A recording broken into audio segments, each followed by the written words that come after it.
Hello guys, welcome back to our new video. तो कैसे हो आप सभी? होप सो आप सभी अच्छे होंगे। तो आज का जो हमारा प्रश्न है वह है सेंट ऑगस्टिन का ईसाई इतिहास लेखन में योगदान। तो चलिए स्टार्ट करते हैं आज की हमारी वीडियो। सेंट ऑगस्टिन का जन्म उत्तरी अफ्रीका के रोमन प्रांत न्यू मीडिया के थिगस्ते नामक स्थान पर 354 ईस्वी में हुआ। 384 ईस्वी में उनकी मुलाकात सेंट एम्ब्रोज से हुई। इसने उन्हें अपना गुरु स्वीकार किया तथा 387 ईस्वी में ईसाई धर्म अपना लिया। यह 388 ईस्वी में अफ्रीका लौट आए और वहाँ हिप्पोबिपस बन गए तथा आजीवन इस पद पर रहे।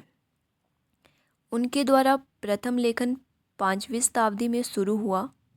5वीं शताब्दी में हुए बर्बर जातियों से हार का दोष चर्च को दिया गया। इस दोषारोपण था के विरोध में सेंट ऑगस्टिन ने ईश्वर का नगर या सिटी ऑफ गॉड की रचना की। इस ग्रंथ के प्रारंभिक 10 खंडों में इतिहास का क्रमबद्ध विवेचन करके ईसाई धर्म की आलोचनाओं का प्रतिवाद किया गया है। उन्होंने कहा कि इतिहास में 2 नगर होते हैं, ईश्वर का नगर और मनुष्य का नगर। ये विभेदीकृत किए जा सकते हैं किंतु इन्हें पृथक नहीं कर सकते। उसने कहा कि रोम का विनाश मानवता को विकास को प्रभावित नहीं करेगा, ईश्वर का नगर का अस्तित्व बना रहता है। सेंट ऑगस्टिन के अनुसार रोम का पतन एक दैवीय न्याय है जिसका प्रयोजन वास्तविक ईश्वर नगर की स्थापना के लिए मार्ग प्रशस्त करता है, जो ईश्वर व्यवस्था, नियमितता और प्राकृतिक सौंदर्य का नियमन करता है और राष्ट्रों का उत्थान और पतन इसी में सम्मिलित है। सेंट ऑगस्टिन द्वारा लिखित सिटी ऑफ गॉड ने कैथोलिक इतिहासकारों को नियंत्रित किया। उसके ऐतिहासिक प्रक्रिया का चित्रण अच्छाई व बुराई, सगुण व अवगुण, दैवीय या शैतानी, धर्म राज्य व धर्मनिरपेक्ष राज्य के बीच संघर्ष के रूप में किया। उसने पवित्र और अपवित्र इतिहास को एक दैवीय योजना का अनुगामी माना।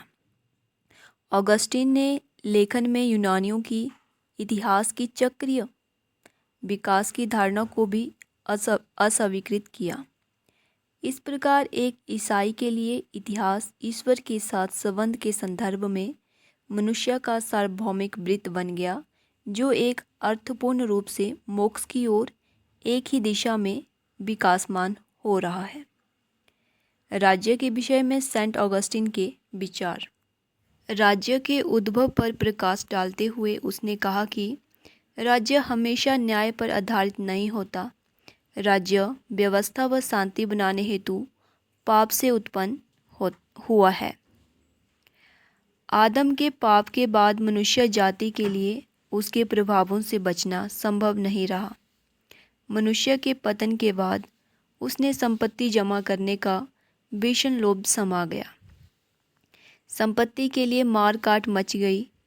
इसी सामाजिक अस्त व्यवस्था को व्यवस्थित करने के लिए सांसारिक राज्य अस्तित्व में आया। आदमी पहले शैतानी प्रकृति का नहीं था, किंतु आदम के पापों के कारण वह ऐसा हो गया। उसका मानना था कि पाप से उत्पन्न इस सांसारिक राज्य में ईसाई नागरिकों के रहने के लिए दैवी उपचार एक महत्वपूर्ण साधन है। यदि कोई स्थापित सत्ता का विरोध करता है तो वह ईश्वर का विरोध करता है। जिस समय वह चर्च का समर्थन कर रहा था तब यह सिद्धांत, 2 तलवारों का सिद्धांत, सर्वमान्य हो चला था कि चर्च और राज्य अपने अपने क्षेत्र में पूरी तरह स्वतंत्र और संप्रभु है। लेकिन इस सर्वमान्य सिद्धांत के बावजूद उसने राज्य को ज़्यादा शक्ति प्रदान की। अतः कह सकते हैं कि ईसाई धर्म के संरक्षण करने की एवज में ही संत ऑगस्टस ने राज्य को चर्च से ज़्यादा अधिकार दिए तथा राज्य को चर्च से ज़्यादा शक्तिशाली बनाया। निष्कर्ष की बात करें तो उसके अनुसार चूँकि संसार में पाप है, यह शैतानी व विधर्मियों का राज्य है।